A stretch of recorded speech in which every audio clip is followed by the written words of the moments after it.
Ready to soundtrack your summer? With Red Bull Summer All Day Play, you choose a playlist that fits your summer vibe the best. Are you a festival fanatic, a deep end DJ, a road dog, or a trail mixer? Just add a song to your chosen playlist and put your summer on track. Red Bull Summer All Day Play. Red Bull gives you wings. Visit redbull.com/brightsummer ahead to learn more. See you this summer.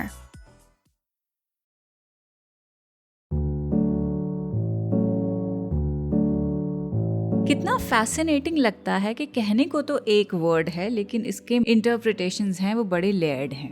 हम बात करें एक ऐसे theme की जिसके उर्दू में मुख्तलिफ नाम हैं। गम कह लीजिए, दुख, कसक, तकलीफ, रंज।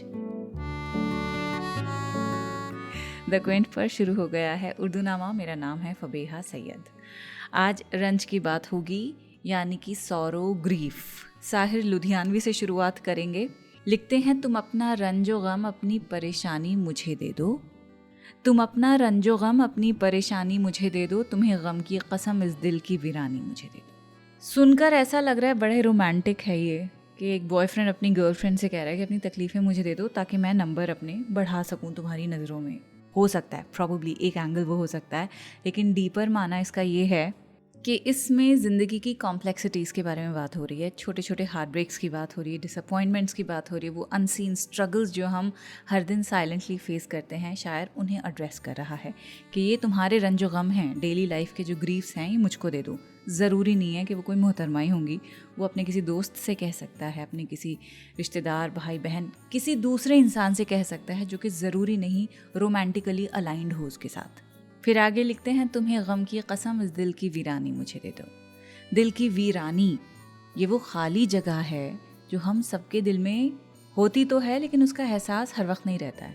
बड़ी साइलेंट सी वॉइड होती है, बैकग्राउंड में चलती रहती है, फोरग्राउंड में तब आती है जब कोई इवेंट होता है, कोई एक्सीडेंट होता है, यानी कोई ऐसी चीज़ आपको ट्रिगर करती है जो आपको उस वॉइड के बारे में याद दिलाती है। फिर आप दिल पकड़ के, सर पकड़ के उसी को याद करते हुए रोने लगते हैं। तो शायर यहाँ कह रहे हैं कि let me step into that emptiness with you, so let me be there in your loneliness, in your void. सबसे इंटरेस्टिंग पार्ट यहाँ ये है कि दिस शेयर is not at all about sympathy, it's about empathy. यानी शायर ये नहीं कह रहे हैं कि I feel sorry for you, वो बोल रहा है यहाँ पे कि मैं इस खालीपन को कैरी कर सकता हूँ, मैं इस तकलीफ़ में तुम्हारा शरीक हो सकता हूँ, तुम्हारे साथ खड़ा हो सकता हूँ। बहुत ही सेल्फलेस है लेकिन साथ ही बड़ा ही इंटीमेट भी है। किसी के रंज को एक्सेप्ट करने का मतलब ये है कि आप उन्हें उनकी वल्नरेबिलिटी को स्पेस दे रहे हैं। और मैं आपको बिल्कुल जज नहीं करूँगा, I am your safe space. अगर कोई ये कह दे तो बहुत बड़ी बात है। कई बार वो रिश्ते जो सेफ स्पेस होने चाहिए, जिनकी किस्मत में वो सेफ्टी देना होता है, वही रिश्ते सेफ्टी नहीं दे पाते हैं। लेकिन अगर कोई आपसे कह रहा है तो एक बहुत बड़ी बात है। वो इसलिए होता है, वो सेफ्टी नहीं मिल पाती है रिलेशनशिप्स में, क्योंकि जो ट्रॉमा होता है ना, वो कई बार वॉल की शक्ल इख्तियार कर लेता है। कई बार लोग आउटबर्स्ट देखकर, गुस्से का या कड़वाहट का या किसी भी चीज़ का आउटबर्स्ट देखकर डर जाते हैं, पीछे खड़े हो जाते हैं, तो वो ट्रॉमा दीवार बन जाता है। यहाँ पे शायर जो कह रहा है कि रंजो गम मुझे दे दो, वो ब्रिज करने की कोशिश कर रहा है कि तुम्हारे रंजो गम मुझ तक आने दो। You are not trauma dumping. Simple सी एक बड़ी ह्यूमन सी बात यहाँ शायर इस शेर के ज़रिए समझा रहे हैं कि दुख जो है, गम जो है, उसका मकसद है कनेक्ट करना, डिवाइड करना नहीं है, ग्रीफ का बहाना बनाकर। कितनी प्यारी बात है ना, कि तुम अपना रंजो गम अपनी परेशानी मुझे दे दो, तुम्हें गम की कसम इस दिल की वीरानी मुझे दे दो। ऐसा कोई एक भी आदमी अगर आपकी ज़िंदगी में आ जाए, आदमी औरत, बहुत कीमती होते हैं वो लोग, उन्हें जाने मत दीजिएगा। जस्ट मेक श्योर कि वो मास्क पहन के ना आए, फरेब ना करें। आगे बढ़ते हैं।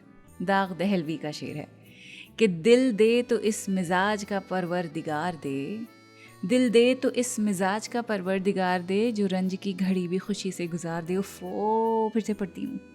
दिल दे तो इस मिजाज का परवरदिगार दे, जो रंज की घड़ी भी खुशी से गुजार दे।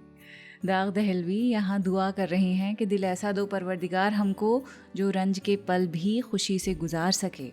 पहली बार अगर आप पढ़ते हैं, जो पहली रीडिंग है, तो ऐसा लगेगा पढ़ के कि हाँ ठीक है, अच्छा शेर है, you know, it's very positive, great. लेकिन इसकी लेयर्स अगर आप टटोलेंगे ना भाई, बहुत डीप है ये। कि रंज की घड़ी भी खुशी से गुजार दे, क्या मतलब है ये? रंज तो तोड़ देता है। रंज कौन खुशी से गुजारता है? कोई एक इंसान निकाल के दिखा दो, इस पूरी दुनिया में कोई नहीं होता है।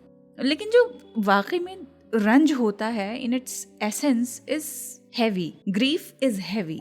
उसका नाम ही ग्रीफ रंज इसीलिए है क्योंकि वो भारी होता है। तो यहाँ शायर कह रहा है कि may even the moments of sorrow be endured with joy. यहाँ शायर सिर्फ अपने दर्द को दूर करने की दुआ नहीं मांग रहा है, वो स्ट्रेंथ मांग रहा है कि जब दुख आए तो उसको फील, उसको महसूस करके उसमें ग्रेस और पर्पस और मीनिंग ढूंढने की भी हमारे अंदर ताकत दीजिए, हमें ऐसा विजन दीजिए। खुदा से वो ये मांग रहा है। तो ये जो कॉन्सेप्ट है ऐसे जॉय का है जिसमें रेजिलियंस है। मतलब लाइफ का दुख इनएविटेबल है भाई, कौन है जिसको ज़िंदगी में कभी कोई तकलीफ नहीं हुई। लेकिन हमारे पास चॉइस है। शायर कह रहा है कि आपके पास चॉइस है, या तो आप क्रम्बल होके गुजार लीजिए या खुशी से गुजार लीजिए उस दुख के पल को। चाहे तो उस दुख को हम अलाउ करें कि वो हमें खुशी खुशी क्रश करके चला जाए और फिर हम अपनी किरचियाँ समेटते रहें, अपनी एशेज़ हम समेटते रहें, या फिर आप फीनिक्स बन जाइए। उस दर्द को, अपनी कैपेसिटी को आप खुशी में तब्दील कर दीजिए, आप पर्पस में तब्दील कर दीजिए। ये पैसिव एंड्योरेंस नहीं है, ये एक्टिव इंगेजमेंट है ज़िंदगी के साथ। पैसिव एंड्योरेंस क्या हो जाएगी इसमें कि सब कुछ छोड़ छाड़ कर हम बैठ गए हैं, रो रहे हैं कि जी हमारे साथ तो ये हो गया, हम तो फ्रीज़ में आ गए हैं, फ्लाइट या फ्रीज़ मोड में आ गए हैं, हम तो अपने ग्रीफ के हाथों हमने पछाड़ खा लिया, अब हम हिल भी नहीं सकते हैं।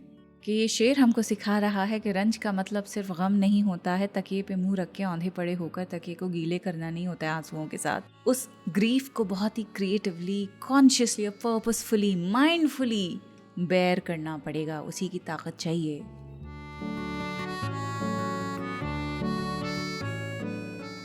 वाह वाह तो कर ली हमने झूम झूम के इस शेर के ऊपर, लेकिन जब ये अप्लाई करने का वक्त आएगा, जो कि आएगा, वो मुश्किल होता है। गम में पॉजिटिव रहना बहुत मुश्किल होता है, इसीलिए शायर दुआ कर रहा है। दुआ उस चीज़ की जाती है जो इंसान के ऑर्डिनरी एक्सेस के बियॉन्ड होती है, जो उसे हासिल करने में मुश्किल होता है, उसी को वो मांगता है। इसीलिए खुदा से उसी करेज की वो दुआ कर रहा है कि गम के पल में भी करेज दे, दिल दे तो इस मिजाज का परवरदिगार दे, जो रंज की घड़ी भी खुशी से गुजार दे। शकील बदायूनी कह रहे हैं कि कितने मसरूर थे जीने की दुआओं पे शकील, सटायर है यहाँ पे, कितने मसरूर थे जीने की दुआओं पे शकील, जब मिले रंज तो तासीर पे रोना आया। बहुत हिलेरियस है, ट्रेजेडी भी है इसके अंदर। कह रहे हैं कि कितने मसरूर थे जीने की दुआओं पे। जीने की दुआएं अगर आपको कोई देता कि लंबी उम्र हो तुम्हारी, जीती रहो, ये हो वो हो, मसरूर का मतलब है खुश हो जाना एकदम से। तो शायर कहता है कितने मसरूर थे जीने की दुआओं पे, और फिर जब रंज मिले तो तासीर पे रोना आया। यानी पहले जो इंसान है जिंदगी के लिए दुआ करता है, उसको जब दुआएं लोग देते हैं बड़े बूढ़े तो बड़ी खुशी होती है, और फिर जब रियलिटी आती है तो दुख भी साथ आता है, तब रोना भी शुरू कर देता है वो इंसान। क्या आपको दुआएं दी जाती हैं कि खुदा नसीब खोले, शादी हो, बच्चे हों, ये हो वो हो, नौकरी लगे तुम्हारी जल्दी से। अब जब नौकरी लग जाती है तो फिर लोग रोने लगते हैं। मान लीजिए कोई अलग मिजाज का आपको कॉलीग मिल गया, या आपके बॉस से नहीं पट रही है, या आपके पैसे कम हैं, या आपको और कई तरह के चैलेंजेस फेस करने पड़ रहे हैं वर्क प्लेस में। शादी का एग्जाम्पल ले लीजिए, जो खाए पछताए, जो ना खाए वो भी पछताए। तो किस तरह का पछतावा चाहिए आपको, वो डिसाइड करना पड़ता है, क्योंकि जब हो जाती है शादी वो भी अपना अलग पैकेज होता है, उसके अलग चैलेंजेस होते हैं, स्ट्रगल्स होते हैं। तो यही शायर कह रहा है कि कितने मसरूर थे जीने की दुआओं पे शकील, जब मिले रंज तो तासीर पे रोना आया। कि उन दुआओं की तासीर जब पूरी होती है, जब उनका इन्फ्लुएंस, जब उनकी रियलिटी सामने आती है, तब पता लगता है इट्स अ कंप्लीट पैकेज। खुशी भी मिलेगी और गम भी मिलेगा। गम is a part of life. So awakening का मोमेंट है ये, जब आप रियलाइज़ करते हैं कि वेट, मैंने ये फलानी दुआ मांगी थी, अब ये हो गई है पूरी, तो इसके साथ रंज क्यों मिल रहा है। तो बहुत ही जेंटल ह्यूमर है यहाँ पे, और एक तरह का एक्सेप्टेंस भी है। इरफान सिद्दीकी का शेर सुनिए अब आपके। होशियारी दिले नादान बहुत करता है, होशियारी दिले नादान बहुत करता है, रंज कम सहता है, ऐलान बहुत करता है। बहुत ही एक तरह का ऑब्जर्वेशन है ये कि होशियारी यानी वो दिल, दिमाग ये बहुत ज़्यादा अपने आप को स्मार्ट समझता है, हर फीलिंग को ओवर थिंक करता है, एनालाइज करता है, जज करता है। दिले नादान, नाइव हार्ट। तो यहाँ रंज सिर्फ एक्सटर्नल इवेंट नहीं है, शायर के नज़दीक ये एक तरह का प्रोसेस है जो दिमाग के अंदर भी चलता है, दिल के अंदर भी चलता है। और रंज की ओवर थिंकिंग के ऊपर ही कमेंट है कि हम लोग ओवर थिंक तो करते ही हैं, ओवर कॉन्टेक्चुअलाइज भी कर देते हैं, ओवर इंटेलेक्चुअलाइज भी कर देते हैं, हर एंगल से सोचते हैं अपने रंज को, अपनी जो लाइफ क्राइसिस है उनके बारे में, कि वो एम्पलीफाई होकर लगते हैं। हो सकता है उतनी बड़ी वो प्रॉब्लम हो भी नहीं, लेकिन हमने उसमें इतनी ज़्यादा बातें घोल दी हैं कि हमको लगता है अल्लाह, दुनिया में पहले ही इंसान है हम शायद जो हमारे ऊपर ये दुख का पहाड़ टूटा है। और परेशानी बस इतनी होगी कि लैक्सेटिव लेने के बाद भी पेट साफ नहीं हो रहा है। एग्जाम्पल दे रही हूँ बड़ा भोंडा, क्योंकि वाकई ऐसे लोग होते हैं कि उनको हल्की सी तकलीफ होती है जिसका इलाज दवाओं से हो सकता है, लेकिन वो 100 तो डॉक्टर्स के पास जाएंगे, हर एक से बैठ के महफिल में अपनी सेहत डिस्कस करेंगे, यही एनालाइज करते रहेंगे। डॉक्टर के पास जाकर पूरी ईमानदारी के साथ इलाज नहीं करेंगे। उनको लगेगा कि सिर्फ चर्चा करने से उनकी तकलीफें कम हो जाएंगी। एक्चुअली ऐसे लोग एग्जिस्ट करते हैं। तो नाइविटी के ऊपर एक कमेंट है कि दिल हमारा इतना इनोसेंट है, हम भोले इतने हैं कि हम अपने आप को होशियार समझते हैं। हमें ऐसा लगता है कि अगर हम अपनी परेशानियों के बारे में बार बार बात करते रहेंगे तो उसका हल निकल आएगा, जबकि ऐसा हरगिज़ नहीं होता है। कई बार तकलीफ़ें खामोशी के साथ आपको सहनी पड़ती हैं, एंड्योर करनी पड़ती हैं, क्योंकि जितना उसके बारे में शोर मचेगा उतनी ही चीज़ें रीइंफोर्स होंगी, उतनी ही जो तकलीफ़ें हैं वो एम्पलीफाई होंगी। तो ये जो शेर है बहुत ही जेंटल रिमाइंडर है कि अपनी तकलीफ़ को डाइसेक्ट मत कीजिए, उसको महसूस कीजिए, accept the weight, but please do not overthink. Yes, तकलीफ़ का वेट होता है, भारी वज़न होता है उसका, लेकिन उस वज़न को और भारी मत करिए, उसमें और वर्ड्स और थॉट्स और एनालिसिस जोड़कर।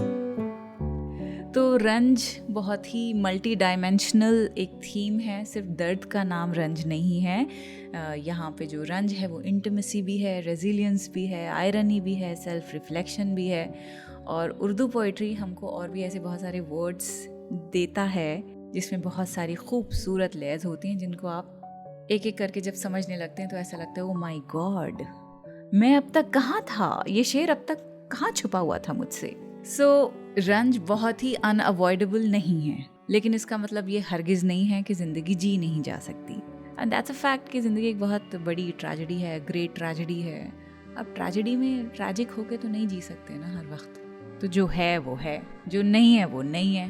अगले हफ्ते अब मिलेंगे आपसे एक और थीम के साथ, एक और लफ्ज़ के साथ। तब तक ख्याल रखिए, खुदा हाफिज़।